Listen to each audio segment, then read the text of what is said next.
Chapter 1. Before I was born.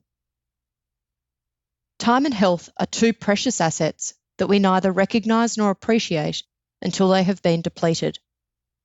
Embrace yours now and love every moment. It was 1983. My mother, Kerry, went to the doctor because there were to be no more kids. My parents had decided that 3 crazy daughters were enough. The plan was to have her tubes tied. When she got there, the doctor said, "Either congratulations or commiserations." Mum thought maybe there was a problem with her gynecological health, but when he said that he could probably help her out in 6 months, she knew she was pregnant. Mum was terrified by the prospect of another child, but Dad always wanted a boy. In fact, he had already named the first, second, and third child Michael. But as he apparently used to say, he missed having a boy each time by half an inch. My family lived in the beautiful country town of Crossland, which is 15 minutes southwest of Coffs Harbour on the east coast of Australia. We lived on a 5-acre property with fruit trees, chickens, dogs, a massive vegetable garden and a few sheep. It was a tightly knit community where everyone knew everyone. People were accustomed to helping each other. Neighbours routinely swapped food and other goods. My mum called it God's country.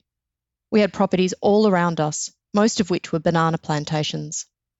We had a family living behind us who grew 10 acres of bananas. My mum told me that due to a lack of rain at the time, our neighbours sprayed their bananas to get them ready to be sold. Mum discovered much later that before our neighbour made their aerial spray, he had asked his wife to leave the house because it was suspected that she was pregnant. At this stage, Mum was 7 months pregnant, and the very next day after the bananas were sprayed, she went into an early labour. Fortunately, the medical staff were able to stop the premature labour, and Mum went on to have a full-term pregnancy.